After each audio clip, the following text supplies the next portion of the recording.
18 दिन चले महाभारत के युद्ध में रक्तपात के सिवा कुछ हासिल नहीं हुआ। इस युद्ध में कौरवों के समस्त कुल का नाश हुआ।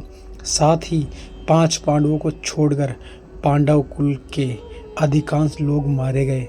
लेकिन इस युद्ध के कारण युद्ध के पश्चात एक और वंश का खात्मा हो गया था।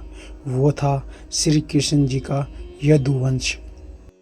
महाभारत युद्ध की समाप्ति के बाद जब युधिष्ठिर का राजतिलक हो गया था, तब कौरवों की माता गांधारी ने महाभारत युद्ध के लिए श्री कृष्ण को दोषी ठहराते हुए श्राप दिया कि जिस प्रकार कौरवों के वंश का नाश हुआ है, ठीक उसी प्रकार यदुवंश का भी नाश होगा। गांधारी के श्राप से विनाश काल आने के कारण श्री कृष्ण द्वारिका लौटकर यदुवंशियों को लेकर अपने प्रयास क्षेत्र में आ गए थे। यदुवंशी अपने साथ अन्न भंडार भी लेकर आए थे। कृष्ण ने ब्राह्मणों को अन्नदान देकर यदुवंशियों को मृत्यु का इंतजार करने का आदेश दिया था। कुछ दिनों के बाद महाभारत युद्ध की चर्चा करते हुए सात्विक और कृतवर्मा में विवाह हो गया।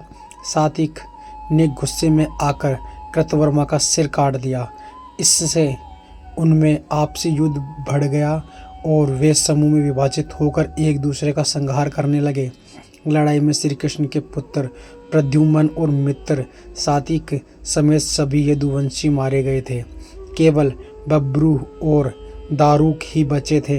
यदुवंश के नाश के बाद कृष्ण के ज्येष्ठ भाई बलराम समुद्र तट पर बैठ गए और एकाग्र होकर परमात्मा में लीन हो गए। इसी प्रकार शेषनाग के अवतार बलराम जी ने देह त्याग और सौधाम लौट गए।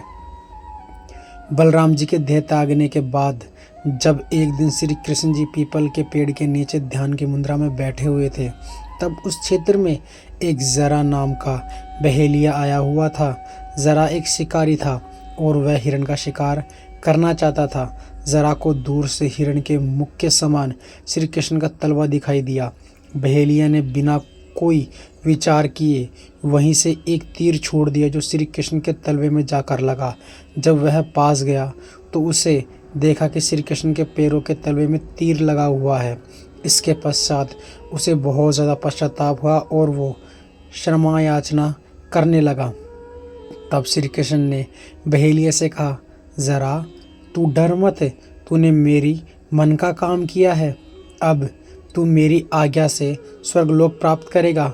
बहेलिया के जाने के बाद वहाँ श्री कृष्ण का सारथी दारुक पहुँच गया।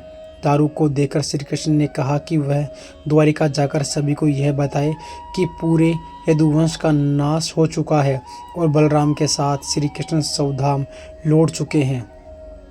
अतः सभी लोग द्वारिका छोड़ दो, क्योंकि यह नगरी अब जलमग्न होने वाली है।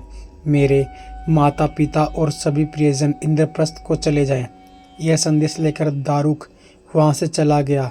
इसके बाद उस क्षेत्र में सभी देवता और स्वर्ग के अप्सराएं, यश, किन्नर, गंधर्व आदि आए और उन्होंने श्री कृष्ण की आराधना की। आराधना के बाद श्री कृष्ण ने अपने नेत्र बंद कर लिए और वे सशरीर ही अपने धाम लौट गए। इनके प्रियजनों तक पहुँचे तो उन्होंने भी दुख से प्राण त्याग दिए। इस प्रकार पूरे यदुवंशों का नाश हो गया और अर्जुन ने सबका पिंडदान किया। तो आपको ये जानकारी कैसी लगी? अगर जानकारी अच्छी लगी तो प्लीज़ चैनल को सब्सक्राइब करें, साथ में बेल आइकन भी दबा दें।